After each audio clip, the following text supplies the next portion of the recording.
Hello good evening to all of you बच्चा लोग। कैसे हो सब कोई। तो आज का सेशन बहुत ही इम्पोर्टेंट होने वाला है, खासम खास। बिकॉज इस जो भी हम लोग कर रहे हैं बहुत ही अच्छा टॉपिक कर रहे हैं आज का। तो खासम खास इसलिए क्योंकि यहाँ से तो कई क्वेश्चन पूछे जाते हैं आपके बोर्ड एग्जाम्स में। वैसे जितने भी टॉपिक पढ़ाई हो रही है सबसे पूछे जाते हैं, ठीक है। तो आज हम लोग करने वाले हैं संधि। संधि बहुत ही अपने आप में एक बहुत अच्छा टॉपिक हुआ करता है, बहुत ही मस्त हुआ करता है, बहुत ईजी होता है। इसको समझना पड़ता है बस, ठीक है ना। और समझना कोई बहुत बड़ी बात नहीं है। तो इसलिए मैं सोचा कि सबसे पहले आपको संधि का बैकग्राउंड दिया जाए, उसके बाद कुछ टिप्स ट्रिक दिए जाएंगे। तो आज हम बैकग्राउंड लेकर के आए हैं, मतलब कि पूरे अच्छे से ढंग से पूरा इसका नियम आज हम लोग पढ़ेंगे। वास्तव में ये संधि होता क्या है, कैसे होता है, कितने प्रकार का होता है, आप ऑलरेडी जानते हो ये सब चीज़, ठीक है। तो आज भी हम लोग करेंगे प्रैक्टिस एक्सरसाइज, बहुत ही इम्पोर्टेंट है, बहुत ही मस्त है। और यहाँ से करीब 4-5 क्वेश्चन तो कवर हो ही जाते हैं पक्का। तो ये समझो कि हम लोग अभी ग्रामर का सीरीज चल रहा है, love series, love with grammar. तो चूँकि हम लोग काव्यखंड पूरी अच्छे से कंप्लीट कर चुके हैं, गद्यखंड में 2-3 चैप्टर 5 चैप्टर जो भी है और बचे हुए हैं वो भी बहुत जल्दी कंप्लीट हो जाएगा, टेंशन नहीं लेने को। क्योंकि स्पेशल क्लास 12 की ज़बरदस्त तैयारी का इस बार हम लोग का टारगेट है कि जो भी दिया जाए बहुत बेस्ट दिया जाए, बच्चों को कहीं से प्रॉब्लम ना हो, किसी तरह का क्वेश्चन हो फेस कर ले, तुरंत उसको फेस हो जाए, ठीक है। तो कल बल छल सब लगा देना है। तो आज बच्चा पार्टी हम लोग करने वाले हैं संधि का बहुत ही शानदार नियम सहित, बहुत मज़े से क्लास होगा। तो क्लास को तो आप लोग भाई इग्नोर मत करो, ठीक है। आप लास्ट तक जरूर क्लास को देखिए, समझिए, बहुत कुछ मिलने वाला है। क्योंकि आप ही लोग के कहने पर ये क्लासेज चलाई जा रही है, नहीं तो क्लासेज चलाने का कोई और विशेष मकसद नहीं है। ये बस ओनली फॉर यू ऑल, ये बस आप लोग के लिए ही केवल चल रहा है। तो भाई अगर आप लोग पढ़ेंगे नहीं तो फिर मज़ा कौन लेगा इसका, और फिर हम लोग पढ़ाएंगे किसको, ठीक है ना। तो अपना यही टारगेट है कि सब बच्चे पढ़ जाएं, बहुत अच्छे से सक्सेस हो जाए, और कुछ टारगेट नहीं, मज़ा लेना है। तो चलिए फटाफट से सेशन को कर दीजिए लाइक और शुरू करते हैं संधि का टॉपिक। ऑलरेडी आप सब कोई जानते हो, पर घबराना मत, सेशन छोड़ना मत, क्योंकि टाइम हो चुका है आपका क्लास का। तो आपको क्लास करके ही देना है, अब्सेंट नहीं होना है इस क्लास में। तो संधि का अर्थ क्या होता है, समधि नहीं समझने को, संधि। संधि का मतलब होता है मिलना। जैसे आपने कई जगह पे सुना होगा कि फलाना देश की फलाना देश के साथ संधि हो गई। तो संधि का मतलब कंबाइंड हो जाना। इसको इंग्लिश में हम क्या बोलते हैं, एनफनी बोलते हैं, एनफनी। तो संधि का मतलब हो गया फाइनली जुड़ जाना, मेल हो जाना। किसका मेल होना, मेल होने के लिए कम से कम 2 चीज़ चाहिए। तो सिंपल यहाँ पे हम लोग वर्णों का मेल करेंगे, वर्ण मिलेंगे आपस में, और 2 वर्ण मिलेंगे ना, अलग अलग शब्द होंगे और उन शब्द के वर्ण मिलेंगे आपस में। तो पास के 2 वर्ण आपस में मिलते हैं, पास के, दूर के नहीं, बहुत पास के 2 वर्ण आपस में मिलेंगे। और मिलने के बाद कुछ उनमें चेंजेस होगा, कुछ परिवर्तन होगा। फोकस, बहुत मज़ा आने वाला है आज की क्लास में, बहुत इंटरेस्टिंग क्लास है, इसलिए सब कोई लास्ट तक जरूर समझना इस चीज़ को। अगर आप जानते हो तो भी बहुत अच्छी बात है, नहीं जानते तो सीखना है, और जानते हो तो रिवीजन कर लेना है, ठीक है ना। तो संधि, तो संधि में क्या है कि 2 पास के वर्ण जो होते हैं आपस में मिलेंगे, और मिलने के बाद उसमें ध्वनि में, मात्रा में चेंजेस हो जाती है, परिवर्तन हो जाता है, उसी को कह देते हैं संधि।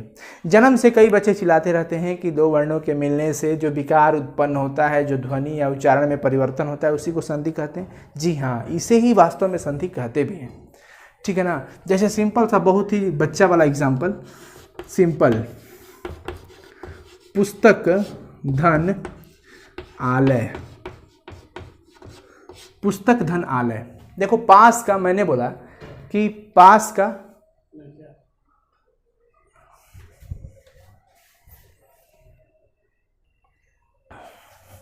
चलो जी वो एक काम था। तो पुस्तक धन आलय मैं बताया कि पास का 2 वर्ण आपस में मिलेगा। एकदम मजे से समझिए, क, पास का 2 वर्ण यही ना मिलने वाले हैं, क्योंकि ये धन जो है प्लस प्लस इन दोनों को अलग करता है, अलग कर दिया है। अब भाई हम इनको हटा करके अब दोनों को कंबाइन करेंगे। तो हम क्या करते हैं, क को निकालिए। तो क में कौन सी मात्रा है, मैं बताऊं कि मात्राएं हमेशा व्यंजन के साथ लगी रहती है। स्वर की मात्रा व्यंजन में लग जाती है, स्वर की मात्रा लग जाती है व्यंजन में, ठीक है ना। और मात्रा ओनली फॉर स्वर का ही होता है। तो क में क्या आ रहा है, क में मिल गया अ, धन आ। नियम आप जानते ही हो, वैसे बताऊंगा अभी आज। अ धन आ मिलकर के आ बनता है। अधन बोलते हैं इसको, क्या बोलते हैं, धन। तो अ धन आ, मतलब अ और आ आपस में जुड़ते हैं तो आ बनता है। बताओ अ धन आ मिलके आ बना, तो यहाँ पे क धन आ है ना जी, क और आ, तो जब आ मिलकर आ बना तो क धन आ मिलकर के क्या बनेगा, का। प धन आ पा, म धन आ मा, च धन आ चा, बनेगा कि नहीं बनेगा, सिंपल चीज़ है। तो उसी तरह से अब ये जो क है और ये आ है, फाइनल अब ये दोनों कंबाइंड हो चुके हैं और कंबाइंड होकर के क्या बना लिए हैं, का। तो पुस्तक, पहले वाला बाद वाला सब ठीक रहेगा, पुस्तक, क और आ मिलकर के का बन गया है तो पुस्तकालय। ये इतना डीपली मुझे बताने की जरूरत नहीं है, आप जानते हो ऑलरेडी, ठीक है ना, समझ में आ गया। तो इसे हम संधि कहते हैं, क्या कहते हैं, संधि। लेकिन अगर यही संधि होने से पहले जो दो अलग अलग शब्द दिखाई दे रहे हैं ऐसे अगर हम कर देते हैं तो संधि विच्छेद हो गया। विच्छेद तोड़ देना, उसको विच्छेद तोड़ देना है। तो पुस्तकालय को इस तरह से हम अगर लिखते हैं पुस्तक धन आलय, तो संधि विच्छेद हो गया। और पुस्तक धन आलय दिया है, इनको कंबाइंड करके मैंने पुस्तकालय कर दिया, तो हमने जोड़ दिया यानी संधि कर दिया, संधि कर दिया गया है। अब अगर इनको हम अलग अलग कर दिए तो ये संधि विच्छेद, जुड़ गए तो संधि, टूट गए तो विच्छेद, सिंपल सा चीज है। अब देखिए, अब आपको पता चल गया है कि संधि है क्या, संधि विच्छेद क्या है। तो संधि होते कितने प्रकार के हैं, संधि होते हैं भाई मेरे 3 तरह के। कितने तरह के, पहला हो गया आपका स्वर संधि, दूसरा हो जाता है व्यंजन संधि, व्यंजन संधि, और एक हो जाता है विसर्ग संधि। तीनों बहुत इंपॉर्टेंट होता है, पढ़ना तो पड़ेगा ही, क्योंकि हम कंप्लीट कोर्स दे रहे हैं क्लास 12 के बच्चों के लिए, कंप्लीट कोर्स, कहीं इधर उधर से भगाने उगाने की ज़रूरत नहीं है।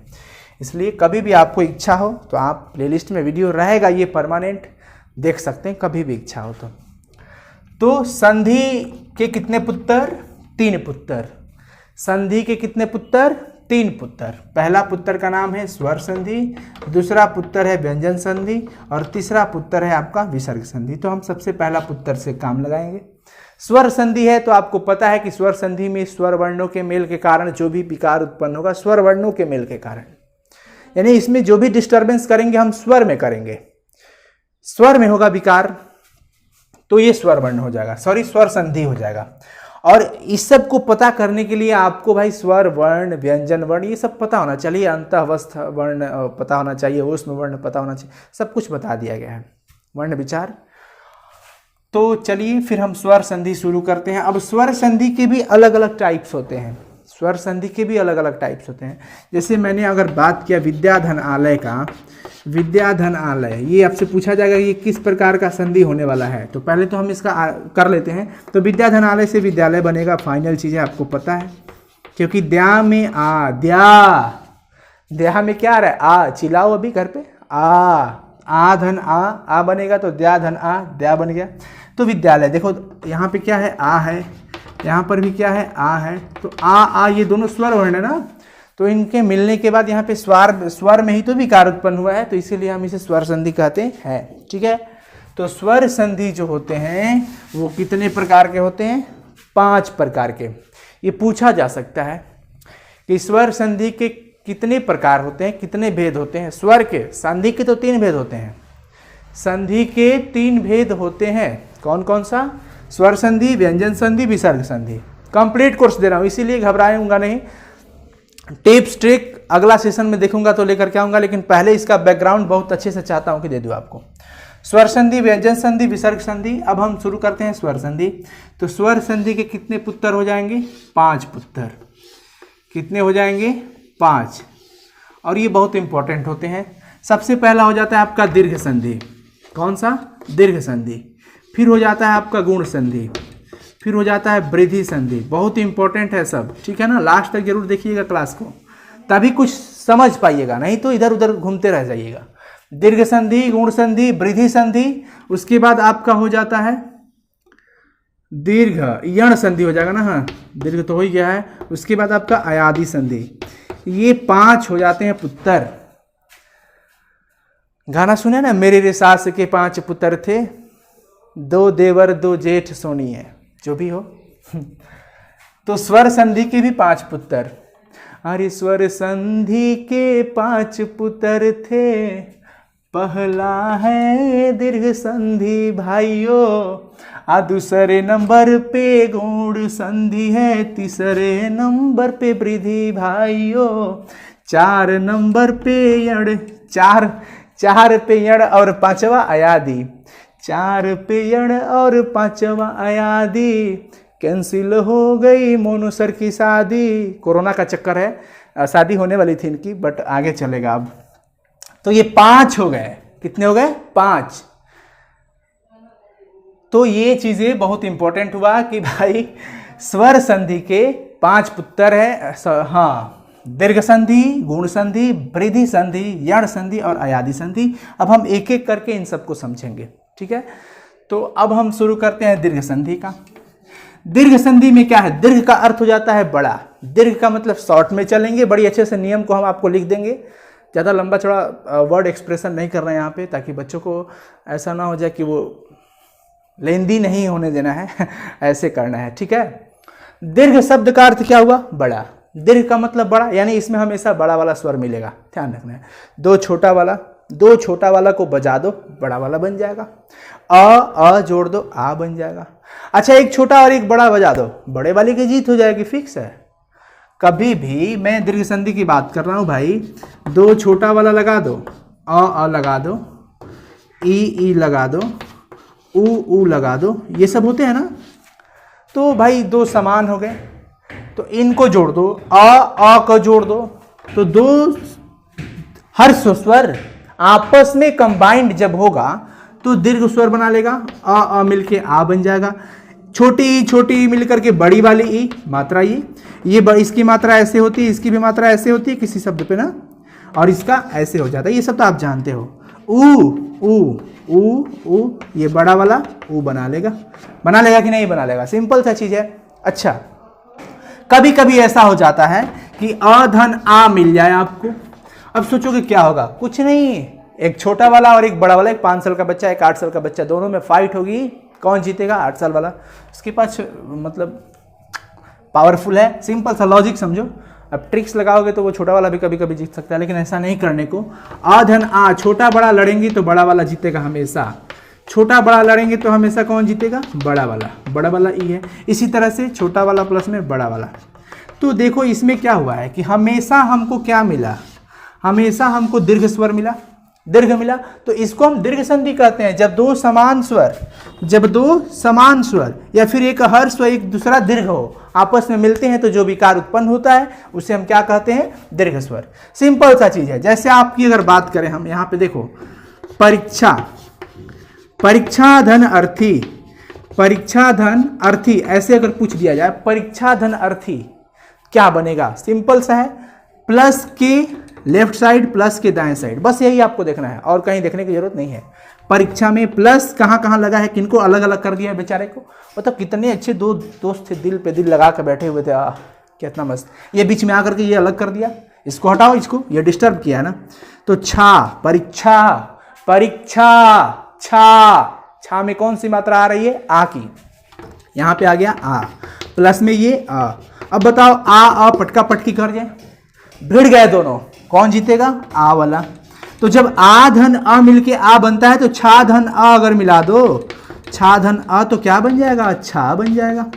तो परी और ये दोनों मिलकर के क्या बना लिए हैं? छा।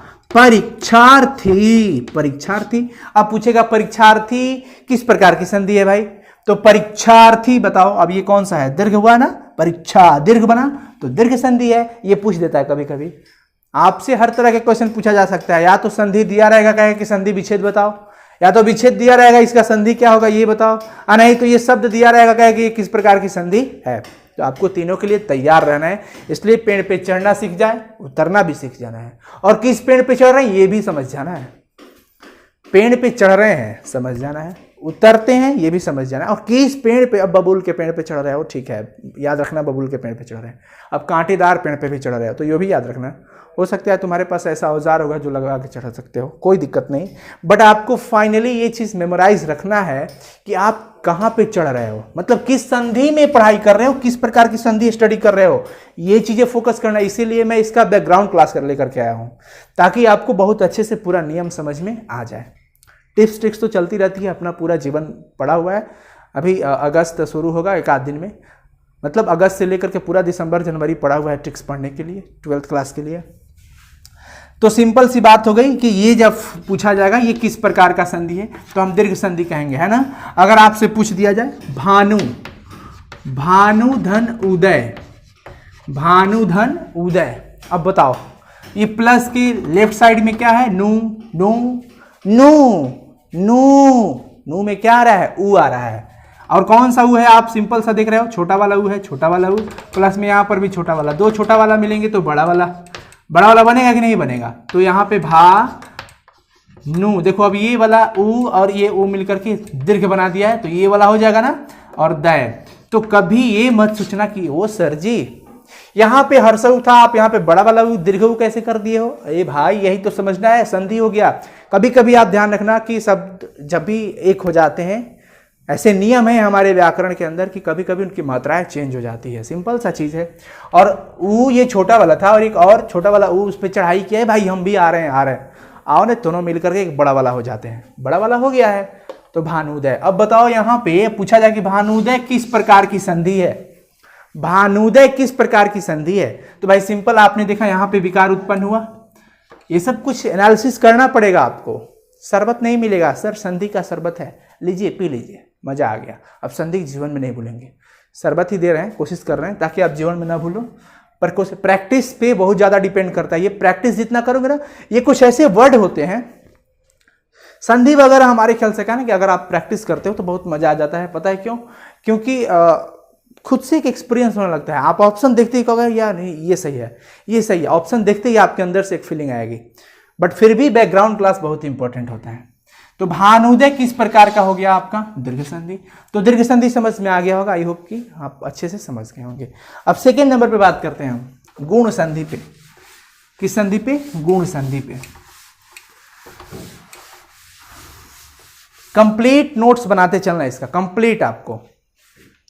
देखिए गुण संधि क्या कहता है। गुण संधि सिंपल सी चीज है, कहता है कि यदि अ या आ, चलो मैं बता देता हूं, यदि अ या आ के बाद, अ या आ के बाद अगर सिंपल सा अ या आ के बाद हर्षई आ जाए, दीर्घई आ जाए, या अ या आ के बाद प्लस अ या आ के बाद छोटी वाली ई आ सकती है, बड़ी वाली ई आ सकती है, या फिर अ या आ के बाद छोटा वाला ऊ आ सकता है, बड़ा वाला ऊ आ सकता है, या फिर जस्ट इसके बाद अ या आ के बाद री आ सकता है, री। लॉजिक क्या है इसका? अ आ हर्षई दीर्घई हर्षऊ दीर्घौरी, आ से चलेंगे, यानी कि आ के बाद क्या आता है? आ के बाद हर्षई दीर्घई हर्षऊ दीर्घौरी, याद कर लो, आ के बाद हर्षई दीर्घई हर्षऊ दीर्घौरी। तो ये जब आएंगे, कोई हो, आ के बाद अ हो चाहे आ हो, उसके बाद छोटी वाली ई हो चाहे बड़ी वाली ई हो, ये हमेशा ए बना देगा। क्या बना देगा? ए क्या बनाएगा? ए बनेगा। अब देखो ये वाले जब भी होंगे, आ के बाद छोटा वाला ऊ हो चाहे बड़ा वाला ऊ हो, ये हमेशा ओ बना देंगे। क्या बना देंगे? ओ बना देंगे। फिक्स है, ध्यान रखना, ये सब चीजें भूलना मत। री आएगा तो अर बना देंगे, अर। फिर से यहाँ पे थोड़ा सा फोकस करना है, कैसे याद रखेंगे सर गुण संधि को? आ शुरू से पढ़ना शुरू करेंगे। आ हर्षई दीर्घई हर्षऊ दीर्घौरी, आ लॉक करो इसको। आ के बाद हर्षई दीर्घई, या फिर हर्षऊ दीर्घऊ, या फिर री। आ के बाद हर्षई दीर्घई आएगा तो ए बना लेना, हर्षऊ दीर्घऊ आएगा ओ ऊ वाला से ओ कर देना। ठीक है, समझ में आ रही है ना बात? वही चीज हो गई, कोई दिक्कत? अब एग्जाम्पल से क्लियर होगा ये चीजें, एग्जाम्पल से। सिंपल सा अगर मैं ले लेता हूं, एक धन एक, करते हैं इसका संधि। सब कुछ अगर आपको पता है भाई तो आप प्लीज कमेंट करके बताइएगा। क हमें संधि करना है प्लस के लेफ्ट साइड, प्लस के राइट साइड, मतलब बाएं और दाएं। प्लस के पहले क क्या है? क। तो क में क्या आ गया? अ आ गया।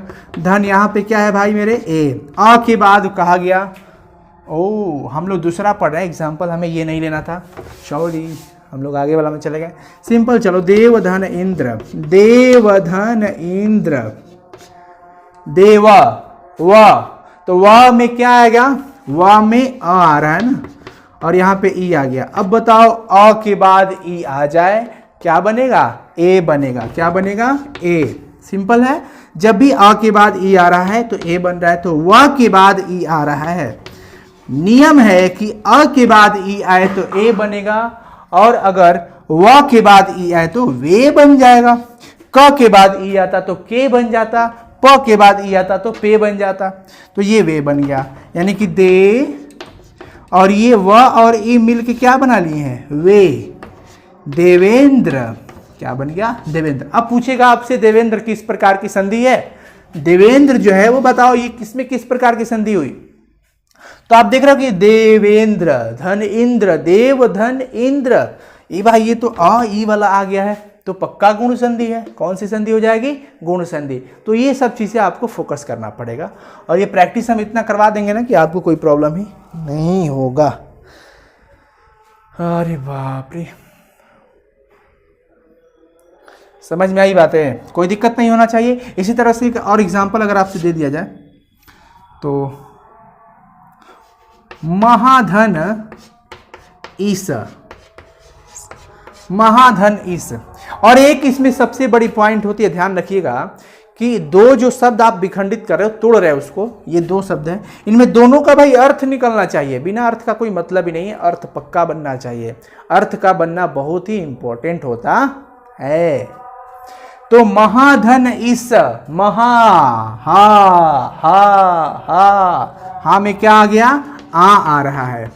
धन यहाँ पे ई है। अब बताओ आ के बाद हर से ही आ जाए, चाहे दीर्घ ही आ जाए, पक्का वो ए बनेगा। आ के बाद ई आए, आ के बाद ई, कोई भी ई हो, छोटी वाली हो चाहे बड़ी वाली हो, ए बनेगा। आ के बाद ई ए, आ के बाद उ ओ बनेगा, आ के बाद री अर बनेगा। तो ये आ ई मिल करके ए बनाया। तो बताओ हा के बाद ई आया है ना, हा के बाद ई आया है तो क्या बना लेगा, हा धन ई मिल करके हे बना लेता है, हे। तो महेश, महेश क्या बनेगा, महेश। बहुत इंपॉर्टेंट है, समझ में आया ना। तो पूछेगा महेश किस प्रकार की संधि होगी बताओ, तो महेश भैया को हम कौन सी संधि कहेंगे, गुण संधि। अब गुण संधि में आप अगर नियम लिखना चाहते हो तो लिख सकते हो कि यदि आ के बाद हर्षई दीर्घई आए, हर्षौ दीर्घ आए, री आए, तो क्रमशः ये ओ बन जाते हैं, ए बन जाते हैं, ओ बन जाते हैं और अर बन जाते हैं। अब सिंपल सा एक और एग्जांपल मैं आपको दे दूं कि देखिएगा, महाधन ऋषि, महाधन ऋषि। अब देखिए जोड़ना है, संधि करना है आपको। तो महाधन ऋषि, हा में क्या आ गया, आ गया, और ये आपका हो गया री। तो आ के बाद कहा जा रहा है कि अ या आ के बाद री आए तो अर बन जाएगा, अर क्या बन जाएगा, अर बनता है। उच्चारण समझिएगा। तो महाऋषि में महर, आ के बाद री आया तो अर बन गया, देखो। तो हा के बाद यहाँ पे री आया है, आ से री तो अर, यानी ये आ से अ बना, आ से अ बना तो हा से ह बनेगा। सिंपल है, ध्यान दीजिएगा इस पे। आ क्या बना, अ में तो हा बन जाएगा ह में, और री के चलते र लगा है तो यहाँ पर भी आप तो हर हो जाएगा, हर। तो इसमें हम क्या करेंगे फाइनली, महर, महर्षि आप ऐसे लिख सकते हो, या इसी चीज़ को हम लोग मॉडिफाई करके ऐसे भी लिख सकते हैं। तो ये मैं आपको पूरा डिटेल्स दे रहा हूँ ताकि आपको अच्छे से क्लियर हो जाए कि ये सब क्यों होता है। वैसे ये सब लॉजिकली आपको मिलेगा ना तो आप सही बताओगे। महाधन ऋषि आपके दिमाग में ये तो जरूर आएगा वो महर्षि होने वाला है, सप्तधन ऋषि सप्तर्षि होने वाला है, देवधन ऋषि देवर्षि होने वाला है, क्योंकि वो आपको एक उचित वर्ड का खुद से रिपीटेशन आपके माइंड में आ जाएगा कि हाँ हाँ यही होगा। अब महाधन ऋषि को आप महर्षि नहीं कह सकते हैं, आपके माइंड सपोर्ट ही नहीं करेगा, आपका दिमाग नहीं कहेगा कि नहीं महर्षि तो कोई वर्ड ही नहीं होता है, महर्षि हो सकता है, तो आप महर्षि पे टिक लगा दोगे। लेकिन जब आपसे ये पूछा जाए कि ये किस प्रकार की संधि है तो आपको ये ध्यान रखना है, ये चीज़ें तो आपको फोकस करना पड़ेगा, ये गुण संधि है। क्यों? क्योंकि नियम वही तो फॉलो हो रहा है ना। तो ये फाइनली इसके नियम हो गए गुण संधि के, ये नियम है गुण संधि का।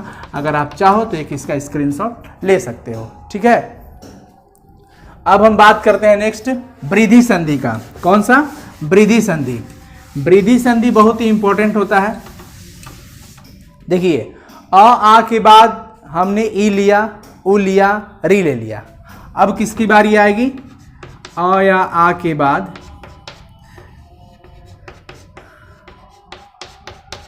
आ शुरू किए थे, आ के बाद ई आ गया था, दोनों वाला, छोटा वाला भी और बड़ा वाला भी। फिर उसके बाद उ भी आ गया था, छोटा वाला उ और बड़ा वाला उ, और फिर री भी हो गया था। आ के बाद हर्षई, दीर्घई, हर्षऊ, दीर्घऊ, री सब हो गए थे। अब हम आगे बात करते हैं आ के बाद। अगर हो सकता है कि ए आ जाए चाहे ए आ जाए, ओ आ जाए चाहे औ आ जाए, बस बहुत इजी है। आ के बाद ए आए या आ के बाद ओ आओ, कुछ भी आ जाए। आ के बाद ए आए चाहे ए आए, ओ आए चाहे ओ आए, तो अगर ये सब आते हैं तो ये ए ही बनेगा फाइनली, यानी कि ए का मतलब ये आप समझते हो, ठीक है। और यहाँ पर क्या बनेगा? औ बनेगा। बहुत इंपॉर्टेंट है ये कि यदि आ के बाद ए आता है तो भाई ए बन जाता है। आ के बाद ओ आता है तो ये भी क्या बन जाता है? औ। अगर आपको एग्जाम्पल देकर मैं समझाऊं तो एक धन एक, एक धन एक, विकार समझना है। विकार कहां पे, चेंज कहां पे हो रहा है, परिवर्तन कहां पे हो रहा है, वही आपको पकड़ना होता है इसमें। क्वेश्चन जब भी पूछेगा तो पहले इसको देख लो। प्लस है यहाँ पे, धन बोलते हैं इसको, क्या बोलते हैं? धन। अब इस धन की लेफ्ट साइड राइट साइड आपको फोकस करना है कि क का उच्चारण लगाओ। क में क्या मिल रहा है आपको? अ मिल रहा है। अ मिल गया, प्लस यहां पे क्या मिल गया? ए है। अब देखो नियम वो फॉलो हो रहा है कि नहीं? आ के बाद ए आए चाहे ए आए तो क्या बनेगा? फाइनली ए बनेगा। क्या बनेगा? ए। कमेंट करो सब चैट में, क्या बनेगा? ए। यहां पे फोकस करना है। आ के बाद ए बन रहा है तो ए बनेगा। यहां पे भी क्या बन गया? ए, ठीक है। अब देखो कि आ के बाद ए आता है तो ए बना, क के बाद ए आया है यहां पे तो कै बन जाएगा। क्या बन जाएगा? कै। कै ऐसे लिखेंगे। म के बाद ए आता तो मैं बन जाता, प के बाद ए आता तो पै बन जाता, च के बाद ए आता तो चै बन जाता। अब इसी को आपको कर देना है संधि, क्योंकि ये अलग अलग दो शब्द हैं, इसको कंबाइंड करके एक कर देना है। संधि एनफनी करना है। एक धन एक, ये तो ए है, ठीक है।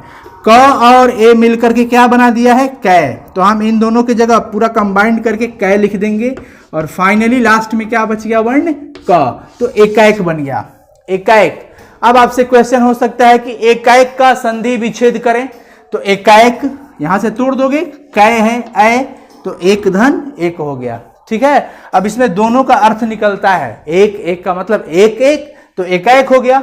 अब ये भी पूछ सकता है कि एकाएक में कौन सी संधि है? क्या जवाब दोगे आप? एकाएक में भाई कौन सी संधि आ जाएगी? वृद्धि संधि है। कौन सी संधि हो गई? वृद्धि संधि। तो ये चीजें आपको फोकस करना होता है। वैसे ट्रिक वगैरह हम बताएंगे, लेकिन बैकग्राउंड क्लास बहुत जरूरी होता है, इसको आप लोग समझो, ठीक है। तो ये हो जाता है इस प्रकार से। इसी प्रकार से देखो महाधन औषधि, महाधन औषधि की बात करें या औषध भी वो मिलता है, कभी कभी औषध पे ही समझ लेते हैं। महा, हा में क्या मिल गया? आ, यहाँ पे औ। कहा गया है कि आ के बाद ए आएगा तो ए लगा लेना, ओ आए तो औ लगा लेना। आ के बाद औ आ गया तो औ बन जाएगा। तो हा के बाद अगर औ आता है तो क्या बनाओगे? आ के बाद औ आया तो औ बना, तो हा के बाद अगर औ आएगा तो हौ बन जाएगा, हौ। तो म और ये दोनों मिलकर के हौ बना दिए हैं, महौ, और ये सध, महौषध। तो ये भाई होते हैं आपकी वृद्धि संधि। कौन से संधि हो जाते हैं? वृद्धि संधि। टेंशन नहीं लेने को, एकदम बिल्कुल आराम से करते चलना है। अब देखिए, अब हमें पढ़ना है फाइनली यण संधि और अयादि संधि, ये दो और बच गए हैं। अब देखिए यण संधि क्या कहता है, यण संधि पे फोकस करेंगे। हमने दीर्घ कर लिया, गुण कर लिया, वृद्धि कर लिया, यण कर लिया और अयादि बाकी है। अयादि, चलो जिसको समझना है वो समझो, जिसको जाना है जाने दो, कोई बात नहीं है। यण संधि की हम बात करते हैं। यण संधि क्या बोलता है कि हर्षई दीर्घई, हर्षऊ दीर्घऊ, हर्षई दीर्घई, हर्षऊ दीर्घऊ या री, ये ध्यान रखना है। ई उ री, अब ई में कोई भी री हो, छोटी वाली ई, बड़ी वाली ई, ऊ में छोटा वाला ऊ, बड़ा वाला ऊ, जो भी है, और री है। इसके बाद अगर कोई अदर दूसरा स्वर वर्ण आता है, स्वर वर्ण अदर, इसको छोड़ करके आना चाहिए। ई है तो ई नहीं आना चाहिए, नहीं तो ई मिलकर के तो बड़ी वाली ई बना लेगा। तो कभी भी ये ई हो गया, ऊ हो गया, री हो गया, इसके बाद इसको छोड़कर कोई अदर स्वर वर्ण आ जाए, दूसरा आ जाए, तो उस कंडीशन में ये जो ई है ये या में बदल जाएंगे। किस में बदल जाएंगे? या में। ऊ जो है ये वा में बदल जाएंगे, ध्यान रखिएगा, किस में बदल जाएंगे? वा में। और री जो है ये फाइनली रा में बदल जाएंगे। कब मैंने बताया, फिर से सुन लो, कि कभी भी जब ई ऊ री के बाद, ई ऊ री के बाद इसको छोड़कर, मतलब ये नहीं आना चाहिए, इसका रिपीटेशन नहीं, अदर कोई स्वर वर्ण आ जाए एक्स्ट्रा, इसको छोड़कर के दूसरा जो स्वर वर्ण है वो आ जाए, तो फाइनली ऐसा कंडीशन होगा कि यदि वो ई के बाद आएगा तो ई के लिए हम या लगाएंगे। क्या लगाएंगे? या। ऊ का बन जाता है व, और री का बन जाता है र। तो इस संधि को हम यड़ संधि कहते हैं। क्या कहते हैं? यड़ संधि। ठीक है ना। अब देखिए, मैं संधि का प्रैक्टिस करवाया हूं, कोई टेंशन नहीं लेना है, वैसे भी करवाऊंगा अभी तो बहुत सारा करवाना है बाकी है, अभी तो भौकाल है सब। अब देखिए एग्जाम्पल पे फोकस कर देते हैं। बहुत ही चर्चित एग्जाम्पल है इत्यादि में, इति धन आदि। देखिए इति धन आदि आपको फोकस करना है, आपको संधि करना है। तो ती, पहले वाला वर्ण ती है, और ती में आप देख रहे हो कि ई है हर्षई, तो इसको ती नहीं पढ़ेंगे, ती पढ़ देंगे, लेकिन समझने के लिए हम ती बोल रहे हैं ताकि ई आ रहा है, लेकिन अब ई कौन सा आ रहा है कैसे पता चला? तो आप देख रहे हो उसका मात्रा इधर से लगा हुआ है, तो ये छोटी वाली ई होगी, प्लस में ये आ गया। नियम पे फोकस करना है। वन टाइम आपको रिकॉलिंग भी करवाएंगे, टेंशन मत लीजिए। ई के बाद कर रहा है भाई, आ गया, ई के बाद छोटी वाली ई आ जाता तो बड़ा वाला ई बन जाता, मजा आ जाता। लेकिन ई के बाद बोल रहे कि ओ ई के बाद ये तो दूसरा वर्ण आ गया, यानी कि ये वाला फॉलो कर दिया, अदर स्वर वर्ण आ गया है। ई के बाद ई नहीं आया है, ई के बाद इसको छोड़ करके यहाँ पे ऊ आ जाए, ए आ जाए, कुछ भी आ जाए, तो कभी भी ई को हम किस में बदल देंगे? या में। तो यहाँ पे कुछ चीजें आपको समझना बहुत इंपॉर्टेंट हो जाता है। क्या? देखना, ये आधा होता है, ई का तो ई लिख देंगे, लेकिन आप एक चीज जानते हो कि शुद्ध व्यंजन वर्ण हमेशा हलंत में ही रहता है। क का शुद्ध व्यंजन वर्ण जानते हैं ना, ये वाला है क हल, क में हल रहेगा, हलंत रहता है, ये शुद्ध व्यंजन वर्ण है। अगर इसमें अ आकर के स्वर लग गया है तब ये व्यंजन बन गया है, लेकिन शुद्ध व्यंजन तो वही होता है जो बिना स्वर का हो। आपको पता है स्वर क्या करता है व्यंजन में? शुद्ध व्यंजन को आधा रहता है ना, शुद्ध व्यंजन हमेशा आधा रहता है, और आधा को पूरा कर देता है स्वर वर्ण। आधा को पूरा कौन करता है? स्वर वर्ण। अब बताओ, इस ती में त और ई ऐसे होगा तभी तो ये ती बना होगा। त तो आधा है ना, और ई आकर के इसको पूरा करके ये हर्ष लग गया था। समझ में आई बातें? तो त तो आधा है इसमें, तो त आधा। कभी भी ध्यान रखिएगा इस चीज को, जिसपे ऊ ई सब लगा होगा वो आधा हो जाएगा। और त जो है, त के बदले क्या? त के बदले तो हमने आधा त लगा दिया। अब हर्षई जो था ये तो या बन गया है, या, लेकिन ये भी आधा है। लेकिन आदि, तो आदि जब आ गया बाद में तो ये आधा भी पूरा हो जाएगा, और इत्यादि। अब कहोगे सर इतना लंबा चौड़ा क्या जरूरत है समझाने को, हमें समझ में आ गया ये इत्यादि ही होगा। देखो कभी क्या होता है, इत्यादि दे देगा, पूछेगा इत्यादि का संधि विच्छेद करो, क्या करोगे भैया? तो यही वाला होगा, इति धन आदि। अब बड़ी वाली ई नहीं लगाने को भाई मेरे, आदि मत लगा देना, आदि नहीं। तो इसलिए मैं यहाँ पे फोकस इतना देर इसमें समझाने में क्यों लिया, ताकि आप इस पे फोकस कर दो। इति धन आदि, इति धन आदि दिमाग में सेट हो गया कि इत्यादि का संधि विच्छेद इति धन आदि, और इति धन आदि का संधि इत्यादि। और ये किस प्रकार का संधि है? तो यण संधि है, क्योंकि ई का य, ऊ का व, री का र। ई का य हो जाना, ऊ का व हो जाना, री का र हो जाना, ये कौन सी संधि बताता है? आदि संधि नहीं, यण संधि कहेंगे। ठीक है ना। चलो जी, और एग्जाम्पल दे देते हैं। और एग्जाम्पल देखिए, सिंपल सा आप कहोगे क्या सर, अनुधन अय, अनुधन अय, ये बहुत इंपॉर्टेंट हो जाता है। तो अनु में देखो हमें जो संधि करना है अनु, तो यहाँ पे ऊ हर्षऊ आ गया, यानी छोटा वाला ऊ है, प्लस में अ। देखो तो ऊ के बाद ऊ नहीं आया है, ऊ के बाद दूसरा स्वर वर्ण आ गया। वही तो करना है यहाँ पे कि ई के बाद ई नहीं लाने देना है, ऊ के बाद ऊ नहीं आने देना है, री के बाद री नहीं आने देना है। तो ऊ के बाद हमें यहाँ पे अ आ गया है, तो ये वह हो जाएगा। क्या बन जाएगा? वह। सिंपल अ। और मैं आपको शुरू में ही बता दिया कि ये न पर ऊ था तो न को करो आधा, क्योंकि ये आधा होता ही है, और ऊ के चक्कर में वह बना है, वह लगाओ। ये आधा वह है, लेकिन इस अ के चक्कर में ये पूरा हो गया, और यह अन्वय क्या बन गया? अन्वय। अनुधन अय अन्वय किस प्रकार का संधि है भाई? यण संधि है। कौन सी संधि हो जाएगी? यण संधि। समझ में आया? कोई दिक्कत नहीं।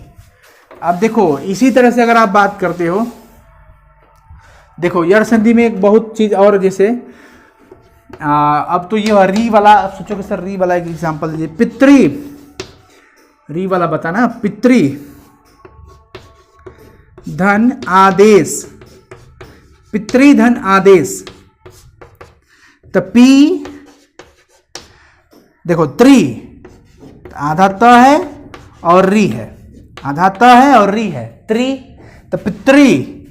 अब देखिए री के बाद आ गया, री के बाद तो क्या आ गया? आ। तो री तो र में बदलेगा, आधा त तो ये रहेगा, आधा त प्लस र मिलकर के त्र बन जाता है। क्या बन जाता है? त्र। तो पित्र आदेश, पित्रादेश, पित्रा, आ है तो आ की मात्रा आ गई, पित्रादेश, पित्रादेश। अब बहुत बच्चे समझते हैं कि पित्रादेश का मतलब हो जाता है पित्र, पित्र धन आदेश। वो क्या कर देते हैं? पित्र धन आदेश लगा देंगे। पित्रादेश तो बन जाएगा ना, क्योंकि त्र में आ रहा है और आ, लेकिन ये गलत है भाई मेरे। पित्र का कोई अर्थ नहीं होता, लेकिन यहाँ पितृ का अर्थ पिता होता है। पिता के आदेश को पित्रादेश कहते हैं। अब देखो यहाँ के हिसाब से बात करोगे तो ये आपका दीर्घ संधि है, लेकिन यहाँ के हिसाब से बात करोगे तो ये आपका यण संधि। लेकिन यही सही है, यण संधि। ये गलत है। कभी भी पित्रादेश में आप गलती नहीं करेंगे, भूल कर भी गलती नहीं करना है, क्योंकि बच्चे यहाँ पे ही गलत कर देते हैं।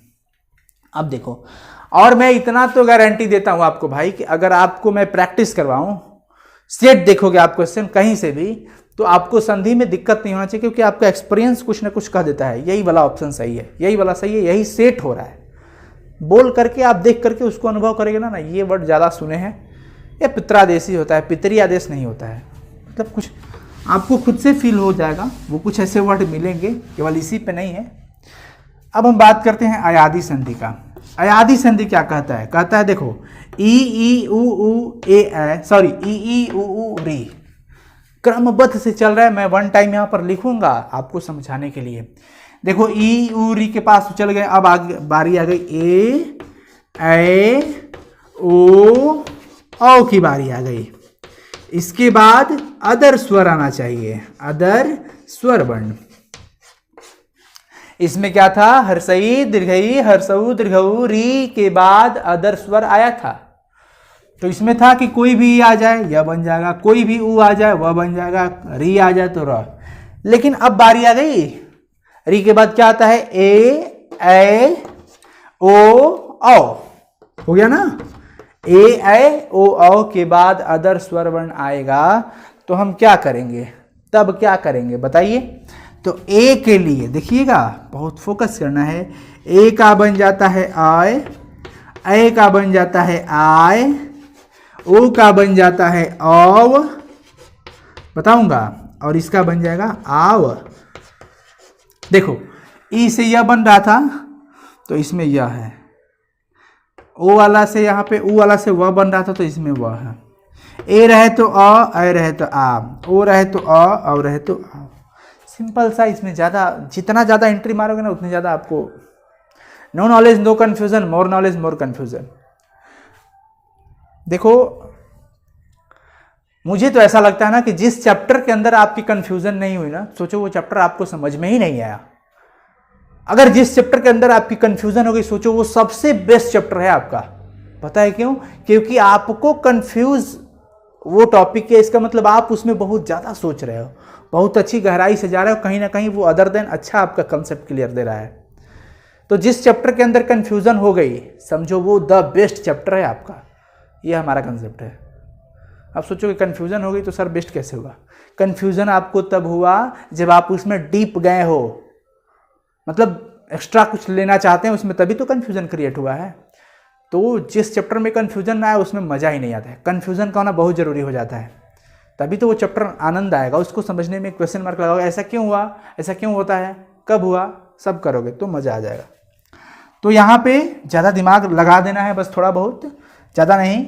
ए का ए का आय, ओ रहेगा तो औ रहेगा तो आव। अब देखो इसका मैं ये बताता हूँ, नियम कभी आपसे नहीं पूछता है, ये नहीं पूछेगा कि दीर्घ संधि का नियम बताओ, यड़ संधि का नियम लिखो, गुण संधि का नियम लिखो, ऐसा नहीं। लेकिन अगर आप जानते हो सकता है कभी कभी खसक जाए पूछ देगा तो अगर आपको बस एग्जाम्पल देगा, जैसे कह दिया ने धन अक, ने धन अक कह दिया ना, ने धन अक नहीं, ये मजा नहीं दे रहा है, इस पे मजा नहीं आएगा, मजा तो इस पे आएगा। सिंपल, पौधन अक, हाँ अब मजा आएगा, पौधन अक। ने धन अन पे भी मजा आता, लेकिन आएगा पौ अक। पौ में क्या है, औ है, और यहाँ पे क्या है, अ है। औ के बाद औ नहीं आया है, औ के बाद दूसरा वर्ण आ गया है, स्वर वर्ण, तो औ किस में बदल जाता है, आव। तो पौ पाव आव। तो ये पाव जो है, पाव के बाद अ आएगा तो पाव बन जाएगा, पाव, वह आधा है, तो देखो क्या बना, पाव आधा है ना, लेकिन ये अ जो आएगा इसको पूरा कर दिया और क, पावक, क्या बन गया, पावक। अब देखो इसमें ने धन अन, ने धन अन, तो ने में क्या है, ए, ने में क्या आ रहा है, ए आ रहा है, ए धन अन, तो ए के बाद अ आया है ना, तो ए के बाद अगर अ आ रहा है, बोलो ए ओ के बाद अदर आता है, तो ए आएगा तो ए बनेगा, ए आएगा तो आय बनेगा। ए के बाद अ आया है तो क्या बन जाएगा, ये तो इसका है ना, अय बन गया, क्या बन गया, अय। तो ने के बाद अगर अ आता है तो क्या बन जाएगा, नय बन जाएगा, नय। तो फाइनली न य, लेकिन ये आधा था और ये वाला अ इसको पूरा कर दिया और न, नयन। तो नयन किस प्रकार का संधि है बताओ, अयादी संधि है। पावक, पवन, गायक, नायक, ये सब हो जाता है ना। जैसे आपसे पूछा गया गय धन अक, तो आप खुद ही देख करके बता दोगे कि हाँ गायक होगा, गायक तो होगा नहीं। तो गय, गय ऐ के बाद अगर दूसरा वर्ण आता है तो आय बनता है ना, ऐ के बाद आय, तो गय के बाद आया है तो गाय, गाय आधा है तो ये अ इसको पूरा कर दिया और क, गायक। समझ में आ रहा है? चलो इसका स्क्रीनशॉट ले लो, और ये फाइनली आपका स्वर संधि खत्म हो गया, स्वर संधि खत्म हो गया। अब चलो, अब हम लोग इसका एक पूरा दीर्घ स्वर संधि का एक वन शॉट कर लेते हैं, ताकि आप एक इसका स्क्रीनशॉट ले लीजिए, शॉर्ट में अच्छा आपका एक रूल मिल जाएगा। ठीक है, देखिए सबसे पहला हम दीर्घ संधि कर लेते हैं। दीर्घ संधि में आपको क्या लिखना है, ध्यान रखिएगा। आ मिलकर के क्या बन गया, आ, हर्षई, हर्षई दीर्घई बन गया। यहाँ पर आ, बड़ा वाला आ बन गया। यहाँ पर छोटी वाली ई, बड़ी वाली ई मिलकर के बड़ा वाला ई बन गया। अब देखो इसमें आप आ को इधर भी कर सकते हो, आ को इधर पर कर सकते हो, उससे कोई मतलब नहीं है। और एक हम ऊ वाला कर देते हैं, छोटा ऊ, बड़ा ऊ, चाहे छोटा ऊ प्लस में बड़ा ऊ बनेगा। अब इसमें आप छोटा वाला इधर भी कर सकते हो। तो ये फाइनली आपका दीर्घ संधि हो गया। ऐसा जब कंडीशन आ जाता है दीर्घ संधि कहने को। अब हम बात करते हैं गुण संधि की। गुण संधि के बाद आपको क्या फोकस रखना है, आ के बाद, अ या आ के बाद हर्षई या दीर्घई आए, हर्षई या दीर्घई आए तो क्या बन जाएगा, ए बन जाएगा। हमेशा ध्यान रखिएगा क्या बनेगा, ए बनेगा, फिक्स है। अ या आ के बाद हर्षई या दीर्घई आए तो क्या बनेगा, ए बनेगा। अ या आ के बाद हर्षऊ या दीर्घऊ आ जाए तो क्या बनेगा, ऊ बनेगा, ओ बनेगा, क्या बनेगा, ओ बनेगा। ठीक है। अ या आ के बाद अगर आपका री आ जाता है, क्या आ जाता है, री आ जाता है तो क्या बन जाएगा, अर बन जाएगा। क्लियर, ये आपका गुण संधि हो गया है। बस ये फोकस करना है। अ या आ के बाद हर्ष दीर्घ आ जाए तो ए बनेगा। अ आ ई उ री, ई आया ए, उ आया ओ, री आया अर। गुण संधि के बाद वृद्धि संधि, इसको बढ़ा देते हैं। यदि अ या आ के बाद, ध्यान रखना है, अ या आ के बाद, जैसे इसमें ये सब तो हो गया है, अ या आ के बाद इसमें आ जाए अब आपका बाद प्लस में ए आ जाए चाहे ए आ जाए तो हमेशा ये ए बनेगा। क्या बनेगा, ए। अ या आ के बाद आपका प्रैक्टिस करते चलो, ओ चाहे ओ आ जाए हमेशा आपका क्या बनेगा, ओ बन जाएगा। ठीक है, ये चीज़ें ध्यान रखिएगा। दीर्घ संधि, गुण संधि, वृद्धि संधि हो गया। अब हम फाइनली यहाँ पे बात कर लेते हैं आपका यण संधि का। कौन सी संधि, यण संधि। कहता है कि हर्षई दीर्घई हर्षऊ दीर्घऊ री के बाद दूसरा स्वर वर्ण, दूसरा स्वर वर्ण, इसको छोड़ करके दूसरा आना चाहिए। तो ई वाला जो भी है ये क्या बन जाएगा, या बन जाएगा। ऊ वाला जो भी है वो व बन जाता है, और री वाला जो है वो क्या बन जाता है, र बन जाता है। ध्यान रखिएगा। ये आपका यण संधि हो गया। ये आपका दीर्घ संधि, गुण संधि, वृद्धि संधि, यण संधि, फाइनली आपका ये हो जा रहा है अयादि संधि। कौन सा संधि, अयादि संधि। इसमें क्या करेंगे, इसका नियम क्या कहता है, ए ओ के बाद कोई दूसरा अदर स्वर वर्ण आ जाए, दूसरा स्वर आ जाए तो ए बन जाता है आय में, आय बन जाता है आय में, ओ बन जाता है अव में, अव बन जाता है आव में। तो ये होता है। तो ये आपका पूरा का पूरा स्वर संधि कंप्लीट। स्वर संधि के पांचों पुत्रते पांचों हो गए कंप्लीट भाइयों। ठीक है, स्वर संधि 5 हो गए। फाइनली आप इसका एक स्क्रीनशॉट ले सकते हैं। अगर वन टाइम आपको रिवीजन करना हो तो आप इसमें फाइनली ये चीज़ें यहाँ पे ध्यान रखना है आपको कि कब क्या बन रहा है। ठीक है, यही तो मेन फोकस करना है आप यहाँ सब पे।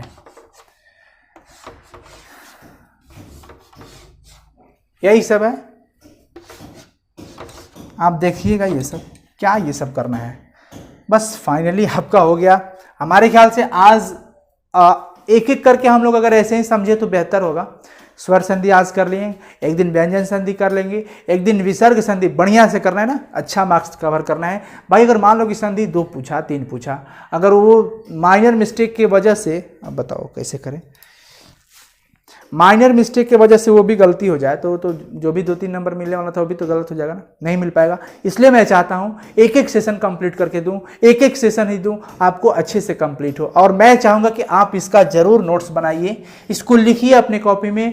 आप इसको लिखोगे तो लिखते वक्त एक तो आपने यहाँ पे देखा, दूसरा अगर आप कॉपी पे अपना उतारोगे, इसको कॉपी करोगे, लिखोगे तो लिखने से आपका एक अभ्यास बढ़ा। जो चीज़ आप 10 दिन के अंदर भूलने वाले थे वो आपकी भूलने की तिथि बढ़ गई, क्योंकि आपने एक बार उसे फिर लिख दिया। तो लिखने के साथ साथ वो माइंड में टेकअप हो जाता है, बैठ जाता है। तो 15-20 दिन के बाद भूल सकते हो उसको, तब तक बीच में मैं एक प्रैक्टिस करवा दूंगा तो फिर और नहीं भूल पाओगे। इसलिए मैं चाहता हूँ आप इसका एक जरूर स्क्रीनशॉट ले लीजिएगा, मस्त वाला ले लीजिए, मैं साइड हूँ। लेने के बाद हम लोग नेक्स्ट क्लास में करेंगे व्यंजन संधि को, उसके बाद कर लेंगे आपको विसर्ग संधि, और फिर फाइनली बच्चा पार्टी पूरा संधि का एक ज़बरदस्त भौकाल लेकर के आएंगे। आप लोग ऐसे ही बने रहिए, मज़े लेते रहिए, खूब मन से पढ़ाई कीजिए। हाँ, वर्क दे रहा हूँ, होमवर्क, काव्यखंड का रिविजन करते रहो, काव्यखंड का रिविजन कीजिए। कड़बक सूरदास वाला पद का क्वेश्चन आंसर हमको कंप्लीट चाहिए, कल पूछ सकते हैं नेक्स्ट क्लास में। कभी भी हम आपसे कोई भी ऑब्जेक्टिव किसी वक्त पूछ सकते हैं, सब्जेक्टिव भी पूछ सकते हैं, और चैट में आपसे आंसर लिखवाएंगे। नहीं लिखिएगा बहुत डांटेंगे। तो आज का वर्क क्या रहा, हिंदी काव्यखंड का कड़बक मलिक मोहम्मद जैसी जी का पूरा आपका क्वेश्चन आंसर पढ़ लेना है, रीडिंग कर लेना, मैं लिखवा दिया हूँ, प्लेलिस्ट में वीडियो है, नहीं यकीन है एक बार नहीं मिलेगा अगर आपको तो प्लेलिस्ट वाला वीडियो में लिखिएगा कड़बक, कोई भी टॉपिक का अगर आपको वीडियो चाहिए वो टॉपिक लिख करके लिख दीजिए बाई साइंस संग्रह, तो आपको मिल जाएगा, चाहे टॉपिक का नाम साइंस संग्रह उसमें लगा दीजिएगा तो मिल जाएगा, एग्जैक्ट जगह पे ही चले जाओगे और क्या। तो कड़बक पढ़ लेना और सूरदास वाला पद पढ़ लेना पूरा, उसका लाइन बाय लाइन एक्सप्लेनेशन सुन लेना, मैं पढ़ा दिया हूँ, उसका क्वेश्चन आंसर भी समझ लेना। और कल पूछेंगे ये वर्क, अगर आपके अंदर सच्ची ईमानदारी है, आप हमको सच्ची में रिस्पेक्ट देते हैं, तो आप हमारी इस बात को मानिएगा और होमवर्क जरूर कंप्लीट कीजिएगा मेरे भाई, आप ही के लिए बोल रहा हूँ, होमवर्क जरूर कंप्लीट कीजिएगा। ये सोचिए कि ये मतलब एक बहुत प्रेशर वाली वर्क है, मैं आपको एक प्रेशर डाल दिया कि हाँ आपको पढ़ना है हर हाल में, नहीं पढ़ोगे तो पिटाई भी होने वाली है, बाकी जिम्मेवारी आपकी है, आप क्या करोगे नहीं करोगे ये आपके ऊपर डिपेंड करता है। लेकिन मुझे जो लगा कि नहीं, लोगों को बच्चों को होमवर्क देना चाहिए ताकि उनके अंदर ये बुझाए कि समझ में आना चाहिए, उसको बूझ होना चाहिए इस चीज़ का, फील होना चाहिए कि नहीं नहीं सर सही बोले, हमको वर्क करना चाहिए। तो प्लीज़ आप लोग वर्क जरूर कर लीजिएगा। कड़बक और सूरदास का पद 2 चैप्टर दे रहा हूँ, उसको पूरे अच्छे से पढ़ लेना एक बार हमारे लिए ज़रूर कि हाँ सर की बातों को रखना है, पढ़िएगा देखिएगा बहुत मजा आएगा। ऐसे करके डेली हम वर्क आपको देते रहेंगे और प्लीज़ ये सब भाई पढ़ते रहो खूब मजे से, इस बार एक बार और इसको देख लेना, रिकॉर्डिंग कर लेना, बहुत अच्छा लगेगा। उसके बाद टिप्स ट्रिक सब कुछ काम आएगा। तो प्लीज़ चैनल को जरूर शेयर कीजिए, चैनल पर नए हो तो सब्सक्राइब करके बेल आइकन को जरूर क्लिक कर लीजिए ताकि यहाँ से रोज़ क्लासेस मिलती हैं आपको समय समय पे, अपडेट्स भी मिलते रहेंगे। Best of luck, thank you so much. चलो कमेंट ज़रूर करना कि आज का क्लास कैसा रहा बताइएगा, आप आपके हाथ में है, ज़रूर आप लोग बताइएगा तो अच्छा रहेगा, ठीक है ना। मिलते हैं फिर नेक्स्ट क्लास में, bye bye, good night, love you.